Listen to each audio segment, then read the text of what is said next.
So I have some bad news. What? The title of America's top DEI podcast is already taken. Yes, it's been taken by Pumps and Jen from the I've Had It podcast. So I've changed it to New York's top DEI podcast because they're based in Oklahoma. New York, we love you. Do we? um, Hello, everybody, and welcome to Holding Space with Z and Lee. You're right, babes. How are you doing? I'm good. I'm good. It's the weather has picked up in New York City, Mhm. and it makes everyone a lot nicer, including me. Yeah. And where would I want to choose but with you to spend my summer's days? Our one day off, Our one day off, Saturday, Saturday, with beautiful weather. You can see the light, and we're inside. and we're inside. But I love it. Love it. Because we're here For with all you.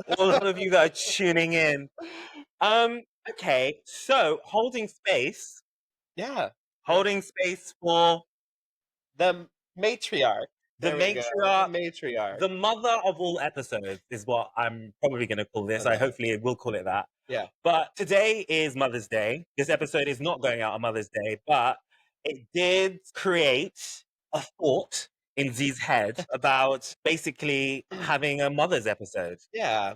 Introducing you to our relationships with our mothers, to our mothers in a way through us, and just kind of getting into a little bit more of our family dynamic. Because that is one of the reasons why we wanted to have this podcast, was to kind of talk about our different family dynamics and how they've shaped us, what they look like now with politics, all of that stuff, all the different conversations we're having and whatnot. So this is kind of our first little intro into that. I feel like you have more to say about this than me, so I'll just talk about my mom real quick. Okay. My mom is a fat cow. Shit. I'm joking, Vanessa. I love you very much. Me and my mom, I would say we are good friends. Okay. Like, we haven't always been that way, Mm. and there are things that happened in our relationship. I didn't speak to my mom for 5 years, Mm. and I would say that it's one of the best things that ever happened Mm. because it really changed the dynamic of our relationship. And what that means is now that we are super, super close in a way that we weren't before. Okay. I regard my nan, my mother's mother, Mm. as, or as you Americans say, grandmother, as my mother. Uh-huh. And so I'm really happy to do this episode because whenever I get a chance, anyone that knows me, who's close to me, knows that I bring up my nan a lot. Mm. And so it's an opportunity to talk about her, which I love. What do you love about her? My Dive grandmother, into it. Let's hear. do you know what? I think my nan, and I feel like this is what most people say about their grandparents, similar to when people say, look at my baby picture. Aren't they the cutest, sweetest baby you've ever seen? So I think it's the same thing. But my nan was the sweetest, cutest person you've ever met. Yeah. She was born in Jamaica. She came to the UK during the 40s, 60s, 60s, the 40s. She would be like 100 years old by the time I was born. Anyway, yeah, so she came to the UK in the 60s and obviously built a life there. And the reason why I considered her to be my mother is because I lived with my nan Monday to Friday from the ages of 7 years old to 18. And so, if you could imagine, even when my mum was over, if I had fallen down and cut myself, I'm running to my nan to be like, oh my God, and my nan Yeah. was very maternal. So she would be like, do all the motherly things. Yeah. We'll kiss it better, all that kind of stuff. Yeah. Whereas if I went to my mom and said, I've fallen down, I cut myself, she'd be like, you know where the plasters are. Why are you telling me? Or Band-Aid. Uh-huh. Yeah, I do miss her a lot. Like, I miss her cooking. I miss her jokes. I miss her laugh. She had like this infectious, loud laugh, which I loved. I miss being told off by her as well. Like, Hey, how long has it been since she passed? No. She died in 2022. It's been, yeah. And yeah, I do miss her a lot. Yeah. Like I think that like even when good things happen in my life, I Mhm. still think to want to reach out to her and message her about it or Yeah. call her because she was awful with text message. And so yeah, like I think that it's definitely left a big hole in our family. Our family dynamic has completely changed since she passed away. Yeah. Sometimes you just have those people in a family that are like the glue, Mm. and she definitely was that for us. And so, yeah, it's always lovely to talk about her because I don't think there isn't a week that goes by that I don't think about her at some point. Mm. And if you want to go deeper, sexuality she didn't have a problem with. She Mm. always accepted me for being who I am. When I ran down the stairs and I had her wig on, her heels, like she never batted an eyelash to be like, well, that's my grandson. And Yeah. that's what he likes to do. He likes to put the wig on. And so I think growing up and understanding that not everybody has that made me Mhm. appreciate her a lot more. And yeah, she's one of those people that you would use the phrase like, one in a million. So Yeah. yeah. Do you have a favorite memory thinking Oh my God. back on life Do you with know her? what? I think that the memories that I have are all of the small little moments that happen. So it's like her being on the telephone, the landline, Uh, and I'm sitting at the top of the stairs while she's gossiping about different family members listening to and the listening gossip. in. And then at a certain age, I got to the point where I could talk to her about the gossip as well. Uh, So I definitely missed that because I learned so much about my family through my nan, like all of the things that shouldn't be said. Like I feel like because we were so close, like if we were going to shopping on the weekends or something like that, we would use that bus ride for her to kind of like update me, just not just on her, but also like what her and my granddad's relationship was like, what their marriage okay. was like, Yeah. some what her regrets were, if she would do things differently. She told me that before she met my granddad, she was thinking that Mm. she would be with somebody else. Then the whole family encouraged her to be with that person. So I don't know if Oh that was wow. the one that got away. But she's not here, so I can spill all her tea. Thank you, darling. She's throwing a shoe down at you right now. um, and so yeah, no, I yeah, miss her a lot. Yeah. Yeah. And then what about your dad's mom? Do you have any? Yeah, I mean, we weren't as close. Okay. I used to stay at her weekend. I used to stay at her house some weekends when my dad would come and pick me up every other weekend. My mum and dad have always been separated for as long as I can remember. And so on his weekends, sometimes he would make me stay with my grandmother, which I always look forward to because she had the best snacks, best food. Her house was huge. And she took me to the carnival a couple times Mm. because my birthday is always the last weekend in August, which is when Carnival is in London. And yeah, I think that we didn't have as a close relationship, Mm. but I definitely felt like I was her favorite grandchild. Love I that. feel like I was everybody's favorite grandchild I feel the same way. because I think I was, of all my Mm. cousins and siblings, I was the one that actually took school semi seriously and Yeah. came out with grades that they could tell their friends about. Okay. And my cousins were always figuring it out and still are figuring it out. Nice way to put it. Yes. I'm English after all. Gossip. Let's get into the gossip of the family now. Well, that's beautiful that you had great relationships with both. I did. My Both. grandfather too. Mm. My granddad as well. Yeah, I had a good relationship with my grandparents. I feel like I was very lucky to have them in my life. Okay, Z, Okay. shall we dive into the history of the stoners? Sure. Okay, so tell me a little bit why you wanted to have a Okay. Mother's episode aside Yeah. from it just being Mother's Day. Yeah. So well, I have a really good relationship with my mom, so that's part of the allure there. And then also both my grandmas have passed within the past 2 years, 1.5 years. So I've just been doing a lot of reflecting, and I was like, wait, we should talk about this and talk about kind of some of the pieces that I've been putting together in terms of the legacy of grandmas.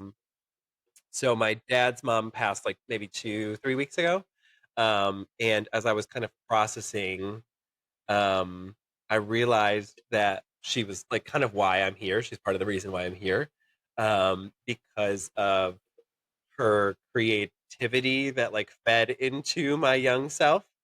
She would, yeah, Creative how? she would like make our Halloween costumes. Like I would always dress up at her. Like she had a room that was for dressing up. Like it was like, there's dolls everywhere. There's princess stuff everywhere. So it's like a room to become something else, right? And so there was that. Always good food, always, always TV on, always movies on, always whatever. And then like having her also sew costumes specifically for us, or find creative ways to do Halloween, to do whatever. Also decorating. A big portion of what she did was like flip rooms and hand paint things. And um she turned my brother and my's room into this like log cabin theme when we were young. So we had bunk beds, and she sewed a tent and like made it like look like we were sleeping in a 2-floor tent, put up like, the canvas around the bed and whatnot.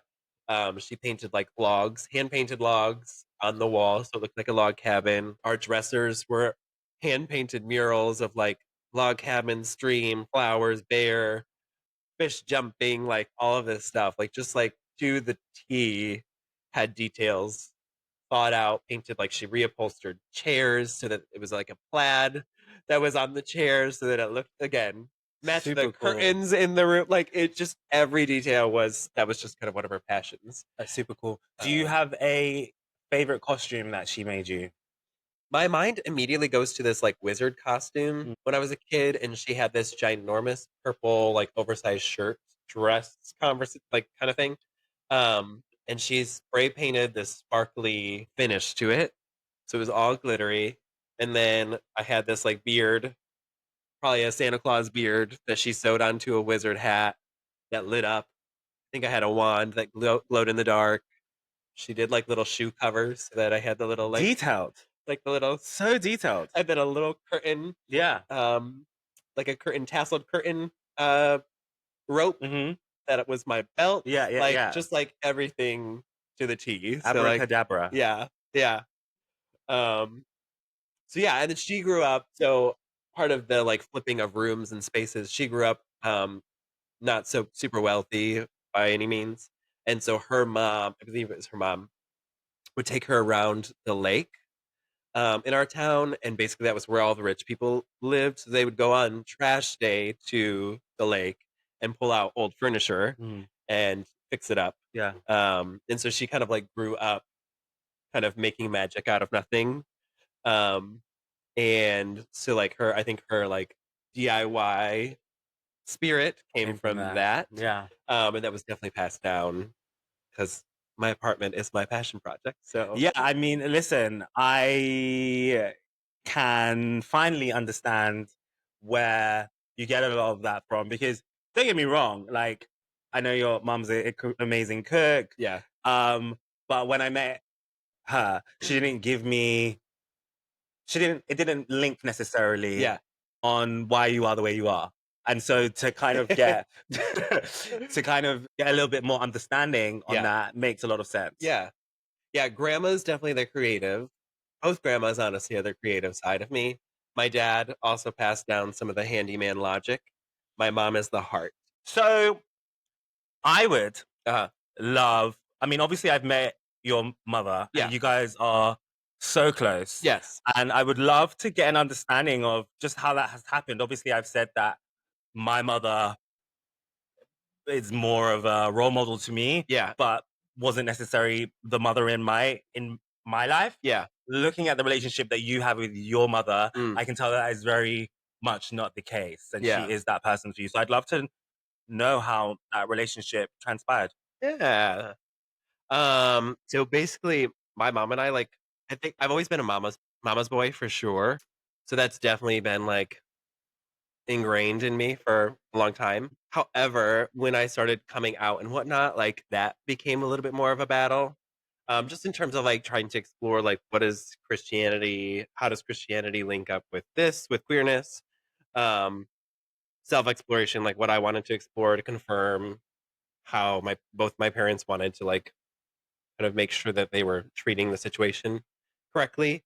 Um, so in college, I remember having a conversation with my mom. So my mom, real quick, works for organization that offers like one of their offerings is an STI testing kind of clinic, and so I believe there would be conversations around gay men within that space. So it's a Christian organization, so gay men coming in is kind of one of those conversations that's a little uncomfortable for the Christian organization. And so wanting to use some of my perspective and my mom and my's relationship to understand how to cater to that customer or client that's coming in to have STI testing. So in college, there was a moment where my mom was asking me some detailed questions about sex life. And I don't remember if I said this out loud or if this is an internal thing, but basically me saying like, if you're asking me the question, I'm going to give you the truth. If you don't want, you know, you're not going to like the answer, then don't ask the question. Otherwise, I'm going to lie, and we don't want that. Like neither of us want to have an ingenuine relationship. So I think that in college, having that sort of defining moment of like, okay, moving forward, if you ask the question, I'm answering like actually from my perspective. I may phrase it like in a more PC terminology just so it's it's still my mom. But I think that opened the door for like all conversations can now be discussed because slowly we're entering this like honesty, genuine space.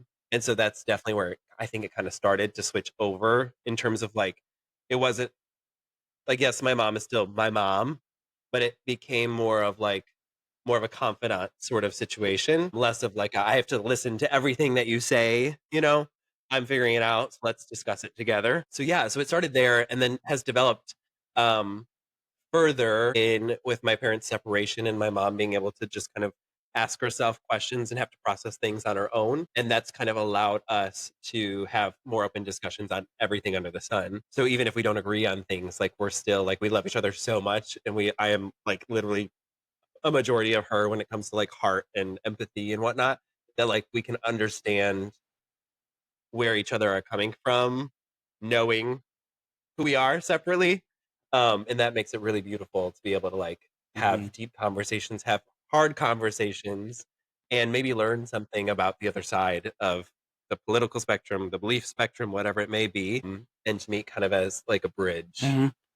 I think moment. it's beautiful when parents and kids are able to grow old together because Mhm. that's, I speak to a lot of parents who are my friends with young kids, and they're like, I can't wait until I can just have like a normal conversation with Yeah. this guy. Yeah. And so it's great when I think Oprah said it like one point in your child's life, you are the manager, Yeah. and then you move to being the advisor. And Yes. some parents don't want to move to being the advisor, which Mm. creates the conflict. Yeah. But if you are able to have that kind of relationship with them, then it's great. Yeah. Oh, it definitely is. Definitely is a fun little time. But in the most loving way, Yeah. I'd probably say a lot of my personality is from my mum. Okay. Yeah, because I always thought my mum was amazing. Like, as much as I didn't see her as like mother, I thought that the woman that I saw growing up was just like a badass. She was very like, don't Mm. take shit, had a really amazing job. I saw how she treated her boyfriends, and it was Mm. very like, if you're not going to do what I'm asking you to do, then you can go. And like, even I know this to be true because with my first boyfriend, Mm. I used to have a bad habit of when I got angry, I would start getting loud and shout a lot. And I realized that that came from me looking at how my mom dealt with issues with her Mm. boyfriend. Because there was one point I was like, I have no idea why I'm actually shouting right now. And I was like, Interesting. where's that Yeah. from? I was like, oh, that's from my mom because I used to see her getting into fights with her significant other. Mm. And I guess some of that is learnt behavior. Yeah. But like in terms of me being able to be in, when I got my first job at Harper's Bazaar and Vogue, I was the only black guy there. And I think me being able to be comfortable in those environments was because of my mom. Okay. Like, she very much was not in the sense of sitting me down and saying, you deserve to be in any space. Yeah. But more just me seeing her confidence in being in any space Mm-hmm. didn't make me feel like the same didn't apply to me. I felt like it absolutely did. And also, she was very good at assimilation Mm. without losing her personality Okay. and her points of view, her morals, and all of that. Like, she would have a set of friends that were all Cockney, Yeah. and she would have that accent. And she would have a set of friends that were all Jamaican, and then she'd have that accent. Uh-huh. Then I saw her at work, and then she sounded like she was given birth by Queen Elizabeth. Like, so it's like she was very good at assimilation. And I think I had a little bit of that growing up. Okay. Yeah, I think my personality, as much as I've tried to fight it, Yeah. is from my mother. Like, whenever all my friends who see my mom together, they're like, "Oh my god, you two are the same person." Well, I love that you have like you had her as a role model to like see as a strong human Yeah, and are able to like apply that as a grown individual yourself. yeah, I think that's yeah. beautiful. Obviously, there are things that I still have taken on, and there are Yeah. things that I've said that's not quite right for me. Mm-hmm. But generally, yeah, I think that she absolutely was a role model Yeah. for me. I think that in some ways she changed though. Mm. Before she had my sister, Okay. her personality changed quite a lot. Mm. And I think that's when a lot of the division between us came, because she's entitled to, as a adult woman, to change her career, change her friends, and all of that kind of stuff, which is Mm-hmm. what happened. Okay. But I think somewhere in my mind, I sort of was like, I don't recognize you. Mm. And as I got older and I'd reinvented myself Yeah. many times, I have now respect for her choosing to do that. Yeah. Yeah. I think we I think we often forget that our parents are people. You know what I mean? Like we see them as a parent role, as a parent 100%. It's like portraying a movie. the example is like when you get older and you realize that your teachers were people as well. Yeah. And like you can like pinpoint the time when they came in hungover. I don't know if I ever had that. Damn. I'm like, oh, the TV's out again. Okay, you are you are hungover that day. Woo. I do remember seeing an intern teachers. I don't know if it's Teacher intern? assistant. Teacher assistant. Yeah. Do you remember seeing her thong one time and being like, Yeah, you wear a thong. I know. You get older and you but I like, was obsessed with her. So. these people are people. Yeah. Yeah. So yeah, I hear that. Go on. Yeah. So I think it's interesting to like have that realization that your parents are people, and not like this like aloof or not aloof. This like higher, yeah, Unobtainable. this like higher being, Yeah, unobtainable creature. yeah, Kind of like, godlike almost. yes, But also, I don't think that's always our fault, because they believe by being a parent, they're not supposed to expose that side of them. yes. So Keep sometimes the for some innocence. kids, that's only what I've known of you. So when Yeah. you then decide, when I get to a teenager or whatever, that you now are going to show your humanity Right. by being reckless, that's hard for some people. Reckless. That's hard for some people to, for some kids to process. That makes sense. That makes sense. LOL. Deep or dumb. Moving on to deep or dumb. And Yeah. so I thought it would be, I feel drowsy. I thought it would be a interesting, fun way to move on from our previous topic Yeah. to just talk about mothers within pop culture. Yeah. And I guess who you consider to be a mother. I know that word is thrown around. Everyone's a mother when they co-opt. Even straight people say mother now. Do they? Yeah. Mm. That's what happens. Giving mother. I have to say, it's the white gays. They take it and then they bastardize it. And then suddenly they're straight Yeah. girlfriend starts saying mother and slay. And then suddenly you have Gigi Hadid and Bella Hadid and Kylie Jenner on the red carpet saying, slay mama. Kylie Jenner, right? Jenner? Anyway. Anyway. Yeah. I mean, but that happens with all. Does it? Yes. Does it? Yes, it does. I feel like we need to All gatekeep culture. gay culture a lot more. You can't with social media. Yes, you can. We can gatekeep it. We have to say, that's not okay for you to say. I know, you'll then be called woke. Girl. Also, pick your battles. I know, I hear that. It's true, right? Pick your We've got battles. so many at the moment. I feel like a Me too. Pokemon. Yeah. Just popping up. Just popping up a little ball. Lordy. Yeah. Okay, who's your favorite? Do you have Mother. do you have a pop Do I have mother a pop that you type of love? Mother.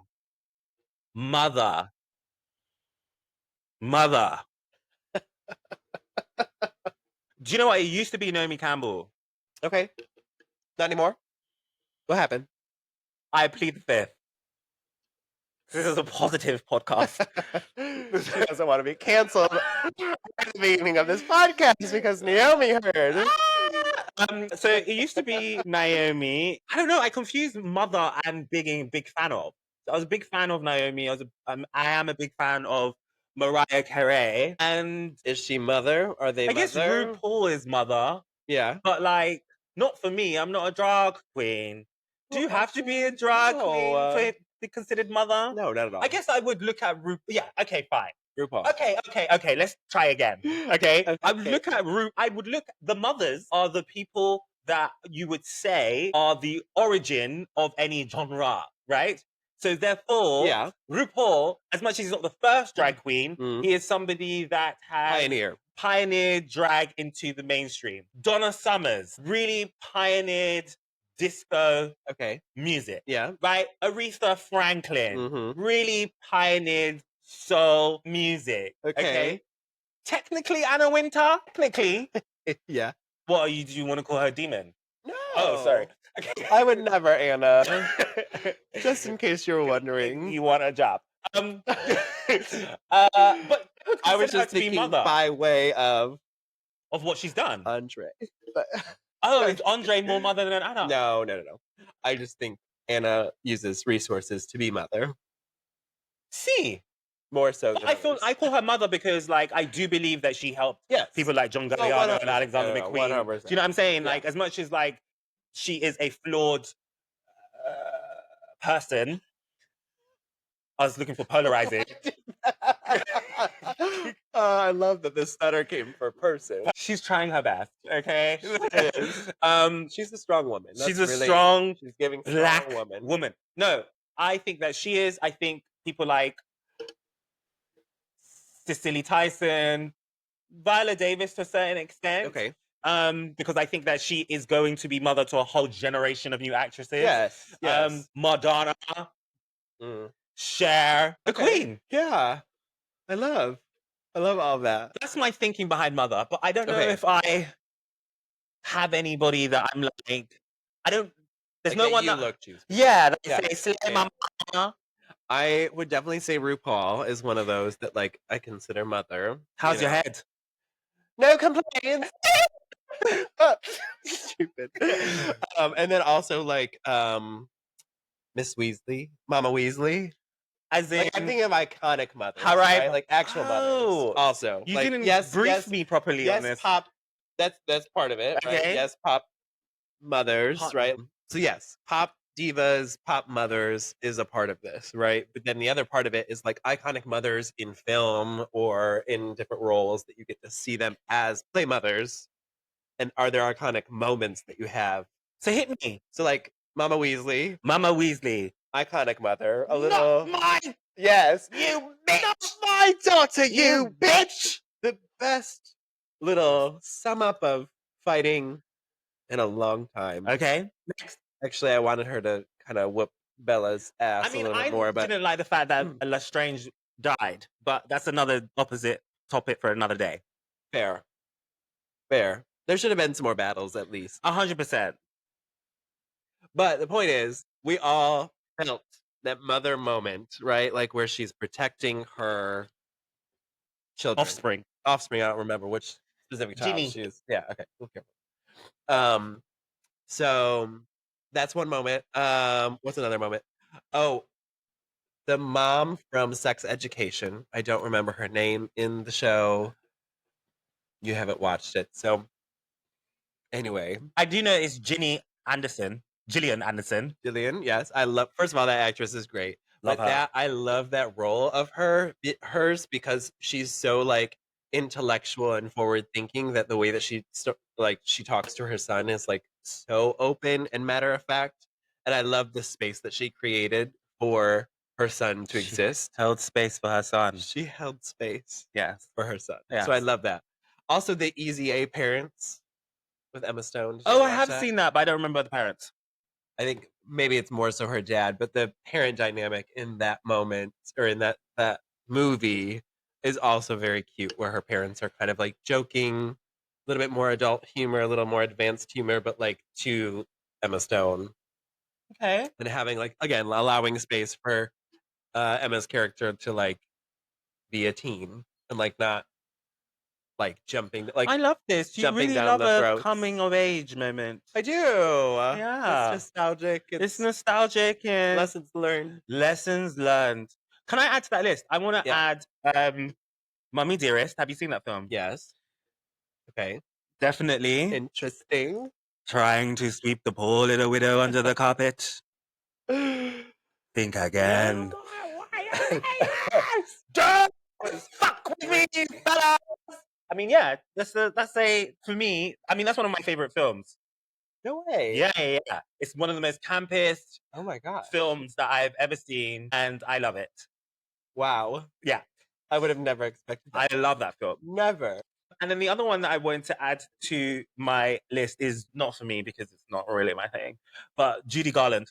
I feel like she's mother for the gays, for a lot of older gays. Yes. Yes.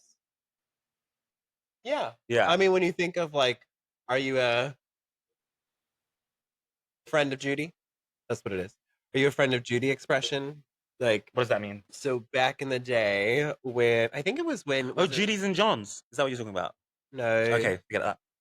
I think it was when Wizard of Oz came out and the gays were had to still be undercover.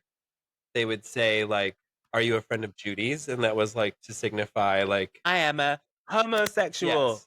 But also, if you look at the Wizard of Oz, her uncles, like the guys that are on the farm, are like all gay. Gay. They're very gay. Even in the like not as the lion, as the Tin Man, as the Scarecrow, they are actually very homosexual vibes. I need to rewatch that film. It's now on HBO Max. Yeah. And I feel like I need to do my trifecta of Yeah. figuring out the confusifying moments in Wicked. Confusifying. Yes. Yeah. No, it's definitely Judy is definitely a mother for sure. Okay. I love it. Anyone else you'd like to add to your list, or shall we move on, darling? I feel like there's other people, but There's always going to be other people, darling. no. Those are the ones that come to mind. So, moving on to the last part of this show, and I'm sure you're all familiar with Dizzy and Lee. And just to say, it'd be great if you guys could start writing in to holdinspacepod@gmail.com, because I'm tired of my friends saying to me, "Why are you spilling my tea on your show?" So, Dizzy and Lee. My friend group planned a birthday dinner without me and then posted about it. When I asked why, they said I'd been too negative lately. I'm heartbroken and confused. Should I confront them or let it go? Well, These aren't your friends. These aren't your friends. Am I reading this wrong? No. They had a birthday dinner. So it sounds like there was many people that were at this dinner. It doesn't sound one-on-one. It doesn't sound like it was them and their family. Yeah. It says they planned a birthday dinner without me, and they said to me, "You've been too negative lately. That's why you weren't invited." That's why you weren't invited." For me, if I had a negative friend, Yeah. that wouldn't be the reason why I didn't invite them to my birthday. Yeah. There would have to be some steps. Yeah. Meaning that, have I ever mentioned this to them before? Mm-hmm. If I have, can I have a conversation with them and say, if you're coming, I'm really going to need some positivity from you? Yes. If they've chosen to do none of that, these people are not your friends. They might as well have said, we didn't invite you because we don't like you. That's true. That's very true. I think when I read this earlier, I didn't catch the part that it was like, I don't think What did you think I don't think I originally? caught Don't let me the. sway your opinion. No, I don't think I caught the. You've been negative. Right. I don't think I caught that. I think that was like. What did you? So what was your initial So I was thought? just like, they just didn't invite you, and then I'm like, then yes, absolutely, bring it up to them and be like, bitches, what the fuck? Right. Because then I was like, okay, maybe they had some other like reasoning, like they thought you weren't available or something like that. But like, No. this is like a whole different motion. They They said, bitch, we don't want you there. and also like, I don't know. If I had a friend that I didn't want to invite because they were negative, if I'm telling them that I'm not inviting you because you're negative, to me the relationship is over. Mm. Because I could have found any other reason, like Yeah. I only had 9 slots, I'm Right. closest to blah blah blah. I'm telling you, you're negative, you're not coming. Yes, I do happen to be that blunt and straightforward. But if I'm saying that to somebody that I think is a friend, Yeah. the relationship is over, or we're one step away from the relationship being over. Yeah. I mean, I also think of like, yeah, the way that seems like you're not actually friends already. Yeah. It sounds like you asked as well why I'm not invited. Yeah. But it also doesn't like I'd be interested to know like how close they think they are with these people. Because from the sound of it, you're not close at all. You're the person that like gets invited by like being close to somebody in the group, but Babe, not everybody. You know what I babe, mean? babe, babe. They said you're too negative. So Yes. it's not even we're not close friends. We actively No, I know. don't like you. I'm curious what they like this person's perspective. I think this person, like, no shade. I don't know who asked you this, and I'm here to be honest, but Not I me. think this person is This didn't delusional. come Who did this come from? from you. Oh, sorry. Lee is spilling a friend's tea without even knowing he's spilling a friend's tea right now. This person's delusional. I don't know. I feel very, I told you, I feel very lightheaded. I think this person's delusional. I'm so sorry. Like, I think that, like, these are not your friends. I think that, like, the fact that you sending this question in tells me that you're still not accepting it. Like, what am I going to tell you that's any different from them? Like, the fact that they have all these friends going without you, then all the other friends also think you're negative. So I think perhaps, yeah, proactively try and be a little bit more positive. Maybe meditate in the morning. Before you get out of bed, think 5 positive things in the morning before you get out of bed. I mean, maybe you are too negative, but also maybe you're the perfect amount of negative and you just need other friends that think the way you do. I think the question should have been, I'm too negative. What can I do to change it? Because I'm losing my friends. That's the question. We're answering the wrong question here. No, but you could also have other friends that have similar like. Would you write this question if you had other friends? No. What I'm saying is you have the wrong friends, meaning that you don't need to change yourself. You need to find other friends that maybe have a similar perspective as you. Like if you're the Eeyore, where do you find some other Eeyores. Where do you find the negative people? I don't know. Does anyone really like to be around negative people unless they're an incel? Maybe. Or on conspiracy well, I'm also websites? Curious, like, we don't have any context in terms of like what does the negative look like. Somebody could be like, I don't want you at my birthday. But somebody could be like, your jokes are too blunt, and therefore that's negative. That's a good reason because what I'm taking from behind that is that you're offensive, and so I don't want you at my birthday because your jokes are not funny. I know you're trying to find a caveat to help this person, but in my opinion, they sent in the wrong question. I think this question is your problem. Like, you're not willing to accept. We about to get shut down immediately. I'm just kidding. You're not willing to accept the fact that you are negative, and you're hoping that you're going to send this question in, and we're going to sit there. Maybe Z's sitting there, but I'm certainly not going to sit there and be like, you know, they were wrong. They should have really brought you along because you're a great person. You're not. Lee has some conviction, so I think he figured out who the person was that was in. and has some context behind it because no that context. switched up so quickly. There's no context. I generally have a headache, and I'm trying to Damn. find the nice in pushing past my headache. But I hope that helped you. Thanks for joining on Space. Yeah. So listen, rate and review the show. Gonna get a bad rating. Rate and review the show. If anything, you should say that we're honest. We need more honesty in the world right now. Okay, everyone's lying. And I think it's important to be honest. And maybe they may turn around and be like, your advice that I gave was negative. And why is that? Because they brought the negativity in the situation and just made the whole situation negative. We've had lovely questions over the last couple of weeks. We have. This person comes with their negativity. Anyway, we're gonna get Leah Tylenol. I'm sorry. I think I got the headache when fucking Riverside took $400 out of my account. That's when I got the headache. Wouldn't you get a headache? No. So took unauthorized money out of your account? Sure.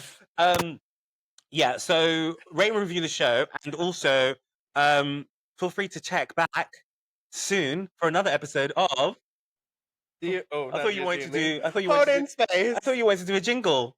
You've been texting me all week saying, let's do a jingle. Girl, first of all, this girl really does have a headache because she's delusional now. So thanks for joining us. We'll see you next week. We're gonna end the show. Bye.